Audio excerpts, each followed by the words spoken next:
At this point in his story, it had been 4 years since we last seen Logan on the big screen. Since then, we watched him become part of a team, find closure with his past, and lose the love of his life. In present day, we find Logan living as a recluse, having been left with the trauma and guilt of taking the life of Jean. Despite the pain of losing those close to him, a chance encounter with a new ally would offer Logan a chance at redemption. So, let's talk about the Wolverine. When the Wolverine first came out in 2013, I saw it as something like a refresh for the character on the big screen. While we did get to see a cameo of Logan in X-Men First Class, after his last solo outing, he was definitely due for another shot. I really liked the idea of taking Logan's story internationally and putting him in a setting that was untraditional to what we were used to seeing him in. And say what you want about the X-Men series, but I always thought these films did a good job of giving us a variety of characters, and even though some stories could have been fleshed out even more, it was always nice to see different mutants, and this film carried on the same trend. The Wolverine got off to a great start. We had already learned so much about Logan's character, so it made it easy to follow his story in the film. If you watch X-Men The Last Stand, you recall that Logan had to make the difficult choice to kill Jean. And in this movie, he's haunted by constant visions of Jean. I really thought this was a good touch, because it helped to connect the two films. However, that seemed to be the only purpose it served. I felt the scenes with Jean cut into the plot and pace of the film. At times, it just seemed like I was watching a different movie entirely. In addition to the pacing, I really didn't care much for the character of Mariko. Although I did understand the importance of her character, it only seemed like she served as a MacGuffin for Wolverine. But it really seemed weird entirely to include her character as a love interest for Logan while he was having these illusions of Jean. Let's point out some positives of the film for a sec. Something that I liked the most about the film was the chemistry between Wolverine and Yukio. I thought Rila Fukushima played a great role as Yukio. I felt she was a character that the audience could attach to while the movie played out. Yukio provided necessary exposition, cool fight scenes, and even humor when the film needed it. Admittedly, I enjoyed the movie the most when these two were on the screen. The movie did only clock in at just a little over 2 hours, but you really feel that runtime. It seemed like the amount of exposition just wasn't necessary, probably because the plot began to get very predictable. Which leads me into what I hated the most about the film: the reveal of the Silver Samurai. What is that? Oh shit, what is that? Spoiler alert if you haven't seen the movie yet. When it was announced that the Silver Samurai would be the villain, I desperately want to make love to a schoolboy. No, but seriously, I was extremely excited. I thought, here's a character from the comics who is going to actually give Wolverine a hard time. The fight scenes between these two are going to be some of the best we've seen in a superhero film. It's false. No way. Not this time. We created it. Not this time. No, not this time. It's totally made up. Pure fiction. Instead, not only is he not in the movie until the very end, but Silver Samurai is revealed to be the man that Logan once saved back in World War II, Ichiro Yashida, Mariko's grandfather. Now, make no mistake, I don't mind the creative decision to change the character's alter ego. That's always been a thing in superhero films. But the delivery of the reveal was just predictable and dull. And I'm not kidding when I say this. To say I was annoyed when he was revealed as the Silver Samurai would be an understatement. I felt like the past hour and a half was a waste. All the build up just to lead to a letdown. Oh, and the suit was trash too. We should have got this, but we really got this. Bruh. The movie just let me down with such an anticlimactic ending, and ultimately, some moments were just boring. Don't get me wrong, this wasn't a terrible movie. It just lacked consistency at times. It went from the guilt of Logan losing Jean, to his relationship with Mariko, to his thoughts of whether it would have been right to help Yashida a second time. Despite these few drawbacks, I really enjoyed the action in the film. from the train sequence to Logan doing his own heart surgery and his fight with Shinjin Yoshida. When the action was on, it was definitely engaging. Logan's character was handled pretty well in this movie. Despite the jumbled plot and the flat dialogue at times, it was still fun to watch. If you're not already familiar, this is a theatrical adaptation of 1983's Uncanny X-Men number 172. And I thought Fox did a decent job at implementing elements of that story in the film. And when the conclusion of this part of Wolverine's story, his next appearance would see him unite with some old friends and some new, sort of. So let's talk about X-Men: Days of Future Past. I remember when this movie was announced, there was a ton of hype behind it because it would involve time travel, which I really liked, and the legacy characters meeting the new characters. Based on the comic of the same name, this film once again sees Logan as a focal point and lead throughout the entire runtime. I thought the idea of Wolverine being the only mutant capable of physically withstanding a trip decades into the past was pretty cool. It was also nice seeing him meet and interact with the younger and less experienced Charles Xavier and Hank McCoy, aka Beast. Once Logan gets to the past, recruits Charles and Hank, the film keeps a consistent pace. I never felt bored or lost interest in the plot, and the juxtaposition of scenes from the past and future helped to keep the movie entertaining. It's also worth mentioning that we get another one of the best superhero scenes in cinema.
Another thing that the movie did very well was establishing high stakes from the start.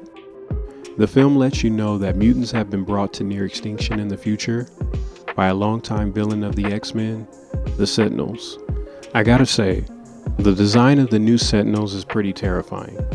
Not to mention, the thought of a creation that adapts to the powers of all other mutants, that was pretty scary too. As I said before, the stakes were pretty clear. Mutants were going extinct, all other options of saving the future were exhausted, and with Logan being sent to the past, the wrong move could mean that the future is lost forever. Days of Future Past was an all-around good movie. The inclusion of new characters and an interesting plot kept me entertained the entire time. If there was anything that I would like to see more of in the movie, it would be more scenes in the future. The movie did get a tad bit slow when it was in the past, and I would have liked to see the mutants fighting the new Sentinels more, but it didn't ruin the movie for me. I thought an interesting thing about this film was the idea of it being a story that would reboot the events of the X-Men film series up until that point. Some movies before Days of Future Past were not received well by audience and critics alike.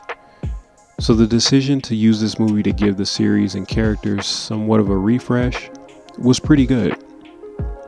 That meant events in the X-Men trilogy, most events in X-Men Origins, and the events in the Wolverine were erased because of changes in this film. And although Days of Future Past was a storybook ending for the X-Men characters, the conclusion of Wolverine's character will be in his final solo movie, Logan.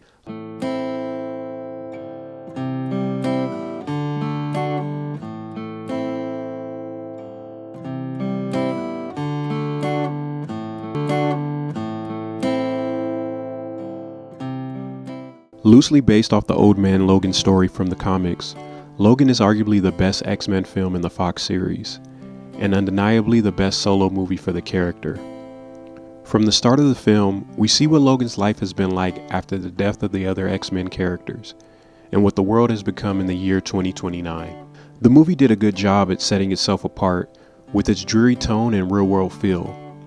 When you watch this movie, you don't feel like you're watching an X-Men movie, but rather an old Western action drama about a man that was knocking on death's door. Hugh Jackman is always at his peak when he plays this character, and his portrayal of an old and withered version of Logan was another reminder of that. I also thought the movie balanced a consistent tone of drama and action, and while there weren't too many action scenes, when we did get them, they were intense and engaging. I want to talk about Hugh Jackman's chemistry with Daphne Keene's character of Laura. If you recall in my review of the first movie in the X-Men series, X-Men, Logan had somewhat of a father-daughter relationship with Rogue. The same can be said here, with Logan coming to the realization of Laura being bred from his DNA. Without being said, you really get the sense that Logan takes it upon himself to be responsible of Laura and keep her safe. It was nice seeing that side to his character, especially since he always had a hard time accepting the idea of having family, let alone friends. One thing you'll learn about me is anytime I watch a movie, most of the time I'm rooting for the protagonist to make it out in one piece. It's not that I don't want to see the good guy go through trials and hardship, because I understand that is a significant component to the growth of most character arcs. But it usually makes me sad to see good characters die in films. And admittedly, I figured this would be the last time we would see Logan on the big screen. Well, at least in the Fox universe. Ultimately, Hugh Jackman's character of Logan is one of the best adaptations across all cinema. We got to follow and watch this actor grow with the character for nearly 2 decades, and seeing him end his journey in Logan was an appropriate send-off for a beloved hero. But, in light of recent events, it's safe to say some good things don't really come to an end. So for a rating of these last 3 films, The Wolverine, let's go 6 out of 10. Days of Future Past, I'll give it an 8 out of 10. And for Logan, I'm gonna have to give it a 9 out of 10. So what did you guys think of these last 3 movies? Which one was your favorite? Let me know in the comments below. Peace and thank you to everyone for watching. Please like and subscribe for more reviews like this, and I'll catch you guys in the next one. No. No.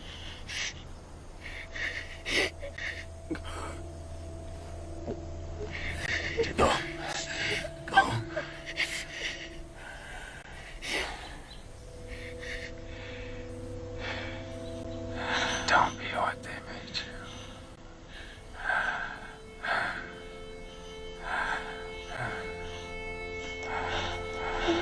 Laura.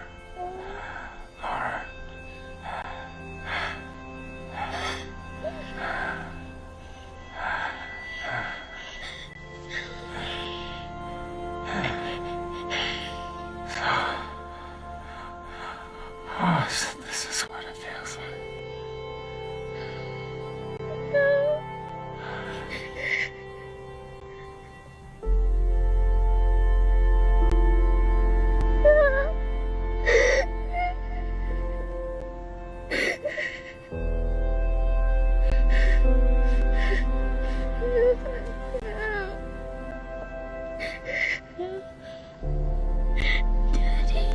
That's the real what he is, Joey. Can't break the mold. There's no living with the killing. Right or wrong, it's a brand that sticks. Now you run on home to your mother. Everything's all right. There are no more guns in the valley.